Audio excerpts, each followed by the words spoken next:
بەرەو دنیاکەمان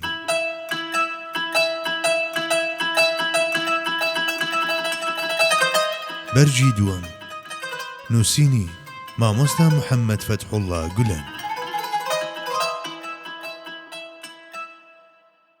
ئەو شتانەی لە سیمای پێغەمبەرایەتیدا دەیان خوێنینەوە. هەروەک خوای گەورە ویستی لەسەر ئەوە بووە کە لە ڕێگەی بوون و گردوونەوە خۆی بناسێنێت. بە هەمان جۆر خواستی لەسەر ئەوە بووە لە ڕێگەی زمانی وەحیەوە مرۆڤ فێر بکات کە فەرمانە تەکوینی و فەرمانە دابەزیوەکانی نێوکتێبە پیرۆزەکان پێکەوە متاڵا بکات.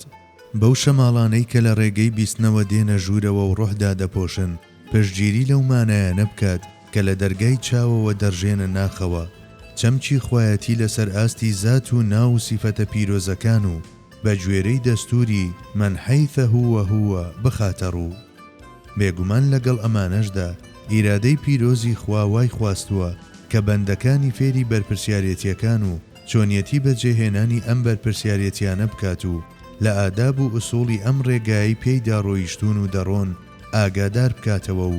گەورەی ئەو ئامانجە مەزنەیشیان یاد بخاتەوە کە لە کۆتایی ڕێدا پێیدەگەن. بەڵێ، هەروەک زانیاری ڕاست و دروست سەبارەت بە غەیب پێویستی بە وەحیە، وەحیش لەلایەن خۆیەوە داخوازی پێغەمبەرایەتیە. هەر لەسەر بنەمای ئەم داخوازیەیە کە خوای گەورە هەموو سەردەمێک هەموو چیشوەرێکی لە ڕۆژگارێکی دیاریکراودا بە ناردنی پێغەمبەرێکی جیاواز شەرەفمەند کردووە. بە دیاو زەمان گوتەنی ئەو قودرەتە ئەزەلیەی کە مێرولە و هەنگی بێسەرکردە و پێشەوا جێنەهێشتووە، مرۆڤایەتیشی هەرگیز لە ڕابەر و ڕێنمونی کار بێبەش نەکردووە. خوای گەورە بە زانست و ویستی خۆی گردوونی بەدی هێناوە و بوونی دەرەچی لەبەر کردووە و هەموو شتێک و بوونەوەرێکی زەمینی و ئاسمانی و ناسک و چڕوپڕ و گیاندار و بێگیانی بە چەندەها دانایی و بەرژەوەندی جۆراوجۆر ڕازاندووەتەوە و بە چەند مەبەستێکەوە وابەستەی کردووە و بۆ چەندەها ئامانجیش ئاراستەی کردووە. لەلایەکی ترەوە خوای گەورە لە شێوەی شەپۆلی تەجەلیەکی جیاوازدا بۆ ئەوەی خۆی وەک خۆی بناسێنێت و لەم ڕووەوە هەموو کەسێک لە بوونی خۆی بێدار بکاتەوە و بە تایبەت بۆ ئەوەی بەدی هاتووە خاوەن هەست و شعورەکان ئاگادار بکاتەوە لەوەی کە بۆچی بەدی هاتوون و بۆ چ شتێک و شوێنێک دەپاڵێورێن و بەرپرسیارەتیەکانیان بریتین لە چی. بەڵێ، لەبەر هەموو ئەم مەبەستانە خوای گەورە هەندێک کەسی تایبەتی وەک نوێنەر ناردووە بۆ مرۆڤایەتی تا ببن بە وەرجێڕی نهێنیەکانی خوایەتی و ڕێساکانی بەندایەتی.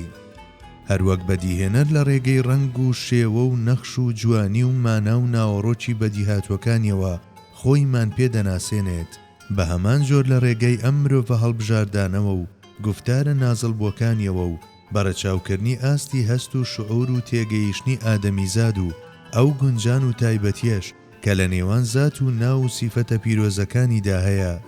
دەخوازێت نهێنیەکانی خوایەتی و پەروەردگاریەتی و ئامانجی بەدی هاتن و ئەنجامی فیترەت و پێگەی مرۆڤ لەسەر زەوی و ئەو جێگایی کە دوجار پێی دەگات بدات بەگوێی ڕۆحەکانماندا. ئەوەندە هەیە خوای گەورە لەم فەرمانە تەشریعی و نازڵبووانەدا هەموو کەسێکی وەک قسە بۆکرا و قبوڵ نەکردووە و لەگەڵ هەموو کەسێکدا ڕوون و ئاشکرا گفتوگۆی نەکردووە و لە بابەتێکی گرنگی لەم جۆرەدا کە پێویستی بە تایبەتمەندیە هەندێک کەسایەتی دانسقەی وای هەڵبژاردووە کە بەهرە و توانای تایبەتیان پێبەخشراوە و ژیانیان لەسەر ئاستی دڵ و ڕۆح بەسەر بردووە و لەگەڵ ئەمانەدا دواوە. لە ڕێگەی ئەم توانە و لێهاتنە مەزن و سروشتە دەراسا و خاوەن تایبەتمەندیە باڵایانەوە بابەتەکانی وەک ئامانجی بەدیهاتن و حیکمەتەکانی بوون و مانا و ناوەڕۆکی دنیا و شتانی ناوی و ماهیەتی جیهانەکانی غەیب و ئەو ڕێگایانەی ئادەمیزاد دەگەیەنن بە بەهەشت و نەمری گەیاندووە بە ویژدانی مرۆڤایەتی و لەسەر جەم ئەم کاروبارانە ئاگاداری کردوونەتەوە. گاه دڵەکان کەوتونەتە ترس و سام لە هەمبەریەوە و گاه شاباڵی بە شەوق و ئارەزوەکان گرتووە بەرامبەر بە جیهانەکانی ئەودی و پێی ڕاگەیاندون کە سەرانسەری گۆی زەوی بریتیە لە پێشانگایەک بۆ درەوشانەوەی جوانیەکانی خۆی و سەبارەت بە جیهانی هەتاهەتایی زەمینەی چاندن و دوورینەوە و خەرمانکردنە و بەمەش ئەوانی لە تەنیایی و نەبوونی ئامانج و مەبەست و فەرمانبەریەتی ڕزگار کردووە و حاڵی کردوون کە ئەم جیهانە وەک هۆڵی چاوەڕوانی ئەو دیوایە و بە مژدەیەک ڕۆحە لەبار و گونجاوەکانی دڵخۆش کردووە کە زۆر لەسەر و بوون و هەستکردن بەبوونەوەیە کە ئەویش بریتیە لە پەیمانی ئەبەدیەت و بینینی جوانی پیرۆزی خۆی. خوای گەورە سەرجەم ئەم ئامانجە مەزنانەی لە ڕێگەی ئەم مرۆڤانەوە هێناوەتە دی کە ناوی پێغەمبەری لێناون و کردوونی بە زمان و تەرجمان و ڕاوەکاری بوونەوەران و شتان و پێشەوایانی عیبادەت و ڕاستڕەوی و ئیخلاس و ڕابەرانی ڕێگای گەیشتن بە خانەی ئاخیرەت. ئەم سروشتە باڵایانە هەر یەکەو لە ڕۆژگاری خۆیدا بە مەیدانی فەرمانبەریەتی خۆیاندا گەڕاون و بانگی خەڵکیان بۆ لای حەق کردووە و داواکاریەکانی ئەویان گەیاندووە بە هەموو کەسێک و ڕابەرایەتی هەموو ئەو کەسانەیان کردووە کە کەوتونەتە سنووری بەرپرسیارەتی ئەوانەوە. هەموو پێغەمبەران نمونەی ئەخلاقی بەرز و ئاوێنەی سروشتی پاک و سەرمەشقی ناموس و داوێن پاچی و مەردی مەیدانی ئەمانەت و پاڵەوانی ڕازگۆیی بوون. ئەم جۆرە کەسانە بە کەسایەتی بەرز و هەڵسوکەوتە جددی و ڕازگۆییە نەگۆڕ و ئەو ڕاستڕەویەیان کە هەرگیز لادانی بەخۆوە نەبینیوە و ئەو وەفایەیان کە لە ئاستی وەفای فریشتەکاندا بووە و ئەو دامەزراویەیان کە چەشنی چیاکان ڕەگدا کوتاو بووە و ئەو هەستی بەندایەتیە هەرە قوڵەیان هەمیشە نمونەگەلێکی وابوون کە بە پەنجە ئاماژەیان بۆ کراوە. لە هەمان کاتدا ئەم مرۆڤانە بە ڕوخسار و سیما بێکەم و کوڕیەکەیان و هەڵسوکەوتیان کە خوای بیری خەڵک دەهێنایەوە و سەرگوزەشتەی ژیانیان کە هەموو کاتێک کراوە بۆ بەڕوویشتانی دەراسادا و توانا و لێهاتنە مەزنەکەیان لە چارەسەرکردنی هەر کێشەیەکی کەسی و کۆمەڵایەتی و ئابووری و سیاسی و کلتوری کە دەهاتە ڕێیان و کاریگەرینا ئاساییان لەسەر چواردەورەکەیان و بەهرەی گفتار و ڕەوانبێژیە سەرسوڕهێنەرەکەیان و پێوەرە هاوسەنگ و گونجاوەکانیان دەربارەی ڕاستیەکانی مرۆڤ و گەردون و خوایەتی و بەهرە سەر و مرۆییەکانیان کە بەهۆیەوە دەیانتوانی سەرجەم لایەنەکانی دڵ و ڕۆح و زیهن و فیکر و هەستی مرۆڤەکان تێر بکەن و بە هەڵسوکەوتە خاوەن بەسیرەت و هاوسەنگەکانیان کاتێک مامەڵەیان لەگەڵ هاوسەنجی گشتیدا دەکرد. بەڵێ ئەم مرۆڤە ناوازانە بەم تایبەتمەندیانەیان بوون بە وتەبێژی جیهانی پەروەردگاریەتی و وەک ئاوێنەی تیشک دەرەوەی نهێنی و فەرمانە خواییەکان وابوون. بەڵێ هەموو پێغەمبەرێک ڕابەرێکی ئەمینی ئەو ڕێگایانەیە کە مرۆڤ دەگەیەنن بە بەختەوەری دنیا و قیامەت. ئامۆژگاریکەرێکی گۆیایە بۆ بێدارکردنەوەی دڵەکان بەڕووی جوانیە خواییەکاندا. مرشیدێکە خاڵی لە هەموو کەم و کورتیەک لە چوونە ناوڕۆحی قسە بۆ کراوەکانیدا. زێڕەنگەرێکی خاوەن ئەزمون و بەهرەیە لە داتاشینی بیر و هەستەکانی کەسانی بەرامبەر و گرێدانیان بە ئامانجی بەدیهاتنیانەوە. پەروەردەکارێکی کامڵە لە بواری ڕیشە چێشکردنی خۆ خراپ و عادەتە چەوت و سروشتە شێواوەکاندا و دانانی بەهامرۆیە بەرزەکان لە جێیاندا. ئیمانیان بەهێزە و ئەو پەڕی متمانەیان بەخوا هەیە و دڵنیان لە حەقانیەتی ئەو پەیامانەی پێشکەشی خەڵکی دەکەن و هەمیشە بێد و دڵی قسە دەکەن و لە بەرامبەر ڕووداوە هەر سەخت و ترسناکەکانیشدا بێ پەروا و بێ باک بەو پەڕی خۆڕاگری و فەتانەتەوە هەڵسوکەوت دەکەن و تا بڵی جددی و جێگیر و دامەزراون. بە جۆرێک ئەوان نەشوێن کەوتەکانیان فریوداوە و سەریان لێ شێواندون، نەشوێن کەوتەکانیشیان لە گوێ ڕێیاڵی و دواکەوتنی ئەواندا هەستیان بە پەشیمانی کردووە. بەڵێ ئەمە هەروایە چونکە ئەوان دەوڵەمەندترین خەزنەداری ڕاستترین و ڕوونترین و بێگەرترین زانیاریە لاهوتیەکان و ئەمینترین پێشەوای ڕێگای ئیمان و مەعریفەت و خۆشەویستی و عەشق و شەوق و زەوقی ڕوحانین و باوەڕپێکراوترین ڕێنیشاندەرن بۆ گەیاندنی خەڵکی بەخوا.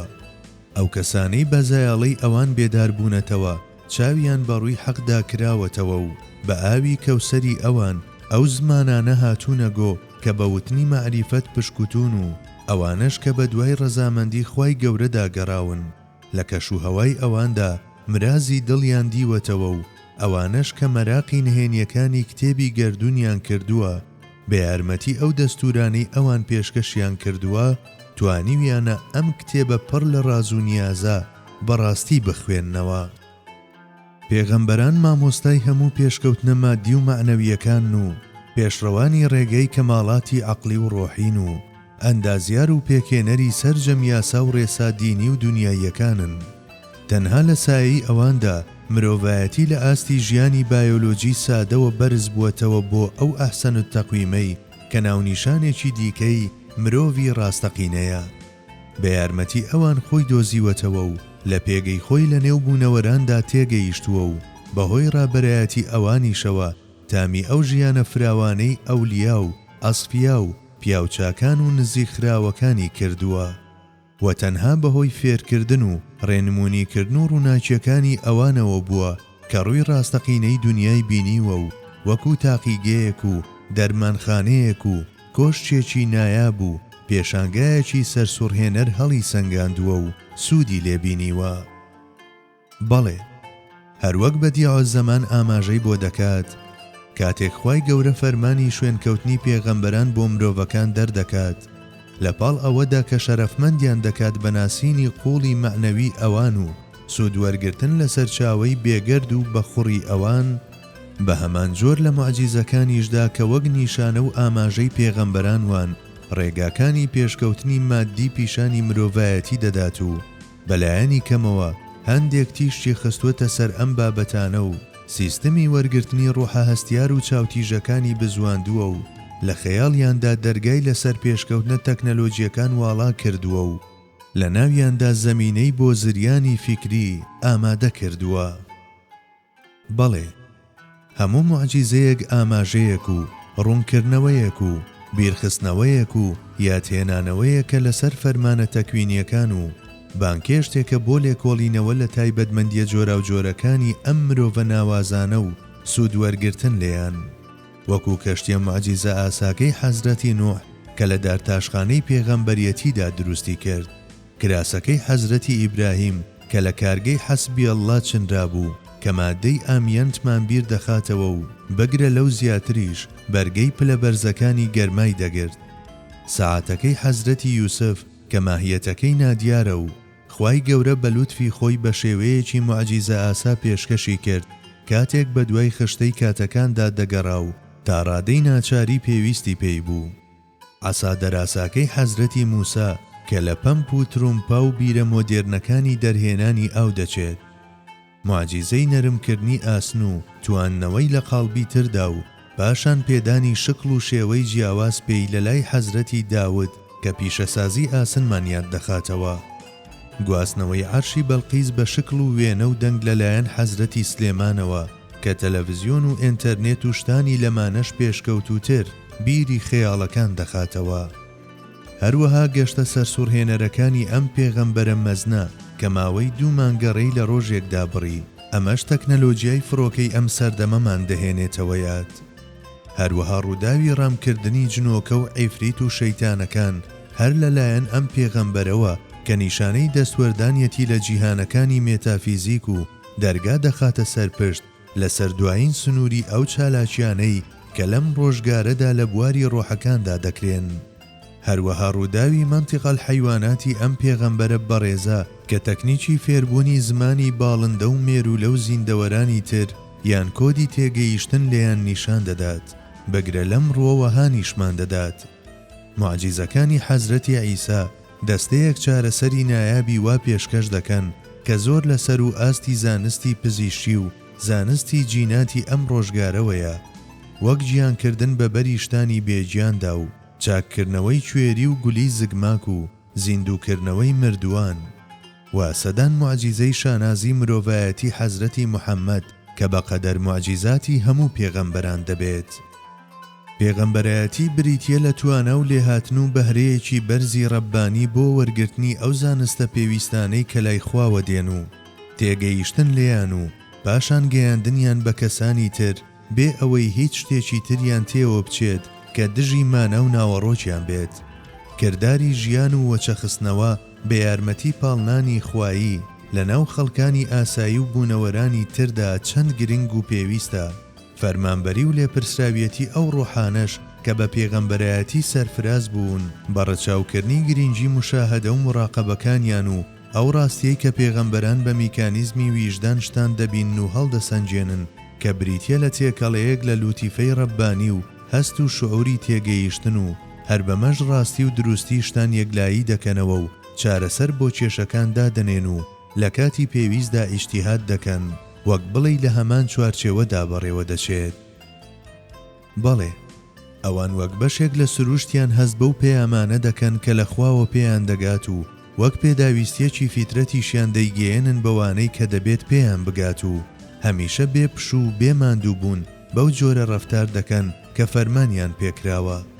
کاتێکیش هەڵسوکەوت دەکەن وەک ئەوەی داخوازیەکی سروشتی خۆیان بەجێهێنابێت چاوەڕێی هیچ جۆرە دیاری و پاداشتێک ناکەن. زۆرێک لە زانایان ڕایان وایە ئەو خزمەت و چالاکیەی کە پێغەمبەران پێشکەشی دەکەن وەکو کۆمەڵێک هەڵمەت و هەڵسوکەوتوان لە جۆری کردداری پێویست سەبارەت بە ویژدانی پاک و بێگەردیان. پێغەمبەرایەتی لەسەر بنەمای ئەم تەفسیرە بریتیە لەو بەخشش و بەهرەخواییەی کە دەبەخشرێت بەو ڕوحانەی لە پاڵ ئەودا کە خاوەنی ویژدانێکی وان بە هەموو لایەنەکانیەوە ڕووی لە ئامانجی بەدیهاتنی خۆی کردووە، دارای سروشتی ساغ و فیترەتی ڕاستڕەون و لە ڕووی ماهیەتیشەوە وەک دڵۆپی ئاوان بۆ ڕنگدانەوەی پێغەمبەرایەتی بە تەواوەتی و پێغەمبەرانیش نمایندەی تایبەتی ئەم بەخشش و بەهرە پیرۆزەن. لەمڕۆوە دەربارەی پێغەمبەرایەتی وتراوەکە بریتیە لە تێگەیشتن و پەیبردن بەو شتانەی کە توانای مرۆڤ دەرچیان ناکات و پاشان گەیاندنی بە قسە بۆ کراوانی پلە دوو بەبێ هیچ جۆرە شکان و شکانەوەیەک. هەر لەمڕۆوە ئەو بەخاڵی یەکگرتنی نێوان سەرەتا و کۆتادا دەنرێت. خوای گەورە ویستی لەسەر هەر کەسێک بووبێت بە گوێرەی دەستوری يؤتي الحكمة من يشاء ومن يؤت الحكمة فقد أوتي خيرا كثيرا. ئەو زاتە بە هەر کەس بیەوێت حیکمەت و دانایی پێدەبەخشێت و هەر کەس حیکمەتی پێ ببەخشرێت ئەوە بێگومان خێرێکی زۆری پێدراوە. سەرفرازی کردووە بە کۆمەڵێک پلە و پایی مەزنوو، پاشان لە ڕێگەی ئەم کەسایەتیە ناوازانەوە نەهێنیەکانی ئولوهیەت و نەهێنیەکانی ڕوبوبیەتی گەیاندووە بە ویژدانەکانی تر و ئەوانیشی ڕۆشن کردوێتەوە. ناردنی ئەم کەسایەتیە بەرزانە کە بێگوناهن و لەژێر چاودێری خوایەتیدان لەلایەن خواوە بۆ مرۆڤایەتی سەبارەت بە ئێمە ومانان کە لەوانەیە سەرسام بین و لە ڕێگا جێبمێنین و بە هیلاک دابچین بە ئەندازەی بەدیهاتن و نیعمەتی بوون بگرە لەویش زیاتر بەخششێکی جیاواز و گرنگە. بەڵێ هاتنەبوون نیعمەتە، بەڵام ڕوونکردنەوەی هەموو گەردون و ڕووداوەکان لە ڕێگەی نوێنەرێکەوە و ڕاوەکردن و پاشان دەرهێنانی لایەنە ئاخیرەتی و ئیلاهیەکان لێیانەوە لوتف و کەرەمێکی تەواو جیاوازە. هەموو سروشتێکی پاک و لێڵ نەبووی مرۆڤ و هەموو ویژدانێک کە کوێر نەبوو بێتەوە دەتوانێت لە ڕێگەی هەڵسەنگاندن و سوود وەرگرتن لەم ڕاوە و ڕوونکردنەوانەوە بگات بە پایەیەکی بەرزیوە کە ڕوحانیەکان ئیرەیی پێ ببەن. نمونەیەکی زۆریشمان لە ڕابردوودا لەسەر ئەمە هەیە. لە بەرامبەردا ئەوانەی لە داوی خۆ بە گەورەزانی و ستەم و لادان و چاولێکەری کوێرانەدا گیریان خواردووە، هەروەک هەست بە لوتفی هەبوون ناکەن، بە هەمان جۆر لە بابەتی ئەحسانی دووهەمیشدا پێیان لە کوێری و کەڕی و نابینایی دڵی خۆیان هەڵدەکەوێت و بەوتنی لولا أنزل إليه ملك فيكون معه نذيرا. دەبوایە فریشتەیەک بۆ لای دابەزیایە تا ئەویش لەگەڵیدا خەڵکی بێدار بکاتەوە و لە سەرنجامی سەرپێچی بیان ترسێنێت. یاخیبوونی خۆیان نیشان دەدەن و ئاسۆی خۆیان بەجارێک تاریک دەکەن. ناردنی پێغەمبەر و هەڵبژاردنی کەسێک بە پێغەمبەر بەندە لە سەرویستی خوایی. لەمڕۆوە پێویستە هەموو کاروبارێکی ئەو لەژێر ڕۆشنایی دەستوری حیکمەت هەیە لە هەموو کارێکیدا خوا کاری نابەجێ ناکاتدا مامەڵەی لەگەڵدا بکرێت و پاشان بە ئەندازەی توانای تێگەیشتنی عەقلیش هەوڵی دۆزینەوەی حیکمەتەکانی بدرێت. دەکرێت باز لە چەندەها دانایی و بەرژەوەندی گرنگ بکرێت لە هەڵبژێردرانی پێغەمبەران لە مرۆڤەکانی ناوخۆمان و هەستکردنیان بەو شتانەی لە ڕەهەندە جیاوازەکانی ژیاندا ئێمە هەستیان پێ دەکەین و چێژوەرگرتنیان لەو شتانەی ئێمە حەزیان پێ دەکەین و هاوبەشیکردنیان لەسەر جەمخۆشی و ناخۆشیەکانماندا و هەستکردنیان بە پێداویستی و داخوازیەکانمان لە ڕوحیاندا و لە کۆڵنانی ئەو بەرپرسیارەتیە کە بڕیار وایە بخرێتە سەرشانی قسە بۆکراوان و کۆمەڵگاکەیان و گونجاویان بۆ چاولێکەری و پێهەڵگرتن لەلایەن شوێنکەوتوانیانەوە. بە کورتی ئامانج لە هەڵبژاردننی پێغەمبەران لە ناو مرۆڤەکان خۆیانەوە بریتیە لە نوێنەرایەتیکردنی پەیامەخواییە ئاسمانیەکان لەسەر زەویدا. بەڵام ئێمە دیسانیش دەڵێین خوای گەورە باشترین ناوەڕۆکی ئەم بابەتە دەزانێت و ملکەچی خۆمان بۆ حەقیقەتی فلله الحجة البالغة دووپات دەکەینەوە و لە هەمبەر ئەو بە هەموو شتزانە و خاوەن حیکمەتەدا بێدەنجی بە دانایی ئەژمار دەکەین. بەڵام سەرەڕای ئەم هەموو تایبەتمەندیانەیان نابێت ئەوە لەبیر بکرێت کە پێغەمبەران و نێراوە بە ڕێزەکان مرۆڤگەلێک بوون وەک ئێمە. بەڵێ ئەوانیش وەک ئێمە مرۆڤ بوون، مرۆڤانێک کە گرنگترین خەسڵەتیان بریتیە لە ئیمان و بەندایەتی، ئەرکەکەیشیان بریتیە لە گەیاندنی ئەم جیهانبینی باوەڕ و پەرستشە بە کەسانی تر و لابردنی سەرجەم ئەو لەمپەرانەی دەبن بە بەربەز لە نێوان بەندەکان و خوادا، گۆڕینی شاخ و داخەکان بە ئاڵتون و گۆڕینی ڕێڕەوی ڕووبارەکان و کردنی بیابانە وشکەکان بە بەهەشتی سەوز و شەقکردنی ڕووبارەکان و پەڕینەوە پێیاندا فەرمانبەری پێغەمبەران نین. هەرچەندە قورئان بۆ خۆی ئاماژە بۆ چەندەها موعجیزەی کەونی لەم جۆرانە و هاوچەشنەکانیان دەکات کە پەیوەندیدارن بە پەیامی پێغەمبەریەتی ئەم زاتە پیرۆزانەوە. بەڵام هەموو ئەم شتە دەراسایانە کۆمەڵێک بەخششی خوایین و تەنها لە ئیرادە و مەشیئەتی خواوە سەرچاوەیان گرتووە و لەلایەک وەکو پاداشتێکی پێشینە و لوتفێکی تایبەتی وایە بۆ بەندایەتی پاک و بێگەرد و هەستی فەرمانبەری ئەم زاتە پیرۆزانە و لەلایەکی دیکەشەوە ئاوڕ لێدانەوەی تایبەتی خوایین بۆ پتەوکردنی دڵنیایی لە سنجی شوێنکەوتوانیاندا. هەریەک لە ڕووداوەکانی گۆڕانی خاک و خۆڵ بە ئاڵتون و گۆڕانی خەڵوز بە ئەڵماز لە سەردەستی پێغەمبەران و زیندووبوونەوەی مردووان بە نەفەسی ئەوان کە هیچ یەکێک لەم ڕووداوانە دانسقەتر نین لە گەیاندنی دەنجی ئیمان بە گوێی دڵە منکیرەکان بە یارمەتی چاودێری خوایی و نەرمکردنەوەی ئەو سروشتانەی کە بە کوفر پیس بوون و ئاگادارکردنەوەیان لە بوونی خوا و ژیانکردنەوە بەبەری دڵە مردووەکاندا کە چەشنی ئەقتیرانێک هاودەم لەگەڵ پەیامی پێغەمبەریەتیدا دەرکەوتون، بریتین لە درەوشانەوەی لوتفی خۆی بۆ قبولکرانی پێغەمبەرایەتیەکەیان لەلایەن خەڵکەوە و شنەبایەکی ئەحسانن بۆ گۆڕینی هیواکان بەیەقین. بە دەربڕینێکی تر ئەم ڕووداوە ئاساییانەی کە لە خواوە سەرچاوەیان گرتووە بە تەواوەتی ڕویان لە پشتگیری و دڵنەوایی پێغەمبەران و تێگەیشتن و تەسلیمبوونی قسە بۆکراوەکانیانە و بریتین لە کۆمەڵێک ڕووداوی پاشکۆ کە بە تەوەرەی سەرەکی پێغەمبەرایەتی دانانرێن. جارێکی تریژ یادخستنەوە بە سوودا. ئەرچی سەرەکی پێغەمبەران بریتیە لە خاوێنکردنەوەی مرۆڤەکان لە خوو ڕەوشتە خراپەکانی وەک خۆ بە گەورەزانی و ستەم و لادان و لاسایی کوێرانەی باو باپیران و کەوتنە ژێرکاریگەری نەفس و جەستەوە کە بربەستن لە بەردەم گەیشتنی ئادەمیزاد بەخوا و هۆکاری دوورکەوتنەوەن لێی. هاندانیان بەرەو خوو ڕەوشتە جوانەکانی وەک خۆ بەکەمزانی و زانینی سنووری خود و ڕاستڕەوی بیر و لایەنگری حەق و ژیانی دڵ و ڕۆح، بیرخستنەوەی پێگە و بەرپرسیارەتیان، فێرکردنی چۆنیەتی ڕێزگرتن لە پەیوەندی نێوان خۆیان و خوا و بەزەیی هاتنەوە بە بەدی هاتوواندا، ئاراستەکردنی چاوی دڵی مرۆڤ کە بۆ هەتاهەتایی بەدیهێنراوە و جگە لەویش بە هیچی دیکە ڕازی نابێت بەرەو جوانیەکانی ئەبەدیەت، باسکردنی ئەو بابەتانەی کە پەیوەندیان بە هەموو کەسێکەوە هەیە وەک ڕاست و هەڵە و سوودبەخش و زیانبەخش و جوان و ناشرین و حەق و ناحەق و فانی و باقی و هاوشێوەکانیان بە جۆرێک کە سەرجەم ئەو ژیریانەی بڕیاری لە پێشینەیان نەداوە لێی تێبگەن و ویژدانە تێک نەچۆکانیش قبوڵی بکەن و ڕێگریکردن لە بەهەڵەداچوونیان، ڕوونکردنەوە و جێگیرکردنی هیدایەت و گومڕایی لەو چوارچێوەیەدا کە خوا خۆی بۆی داناوە و گەیاندنی جوانی ڕەهاکانی گەیشتن بەخوا و ناشیرینیە ترسناکەکانی لادان لە ڕێگەی ئەو بەڕۆحەکان، فێرکردنی بیر و باوەڕێکی تەندروست لەمەڕ ئولوهیەت و ڕبوبیەت بەو جۆرەی خوا خۆی دەیەوێت نەک بەو شێوەیەی کە هەوا و هەوەس دیاری دەکەن.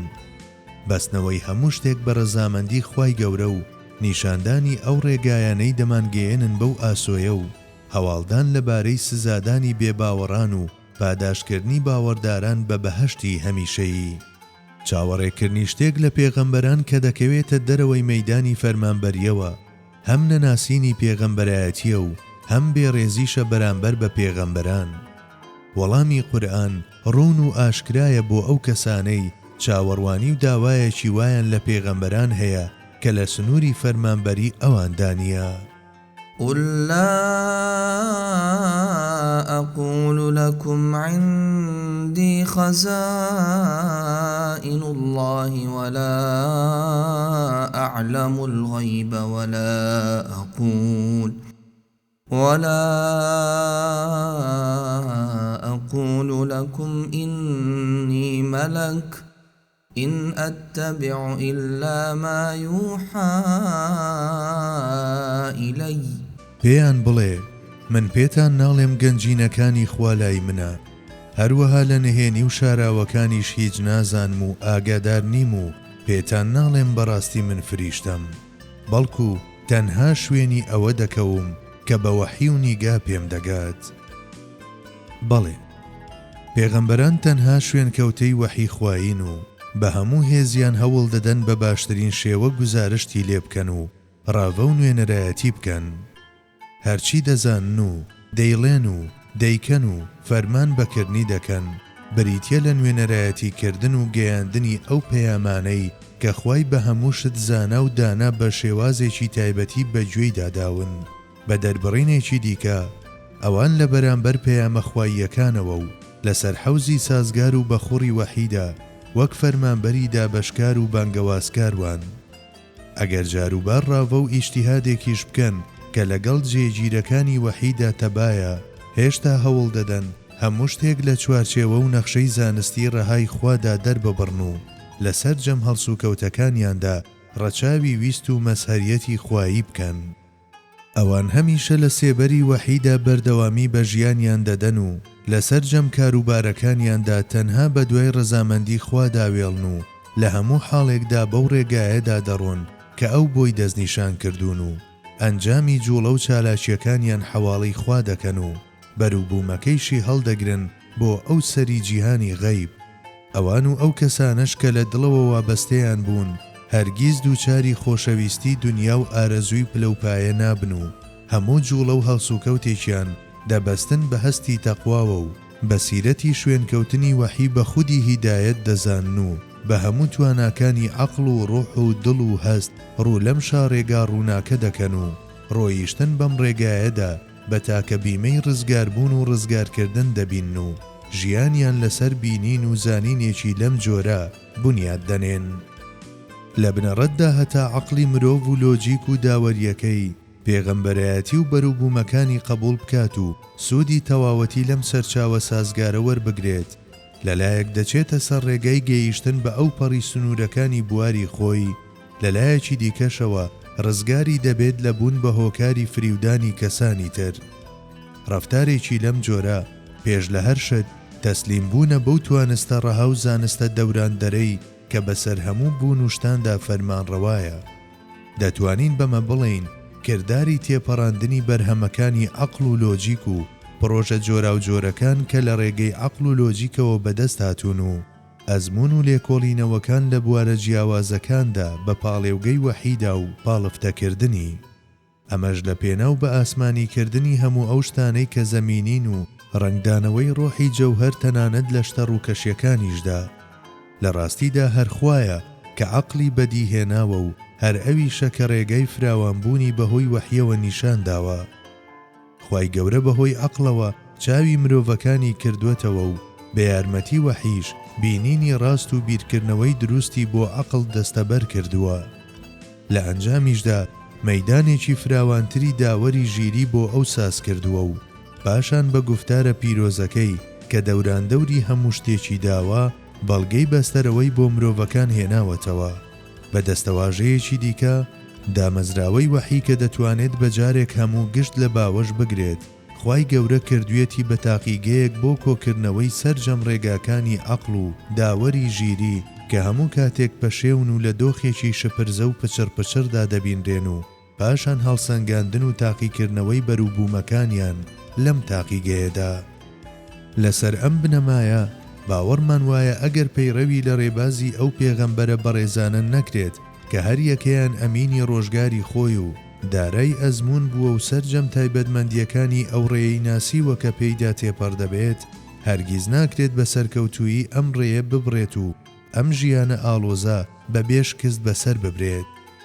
بە هەمان شێوە لەو باوەڕەداین کە وەحی بریتیە لەو ئیکسیرەی کە عەقڵ لە چەندەها وڕێنەی جۆراوجۆر دەپارێزێت و پێغەمبەرانیش ئەو پزیسکە پسپۆڕانن کە ئەم ئیکسیرە لە شوێنی گونجاوی خۆیدا بەکاردەهێنن.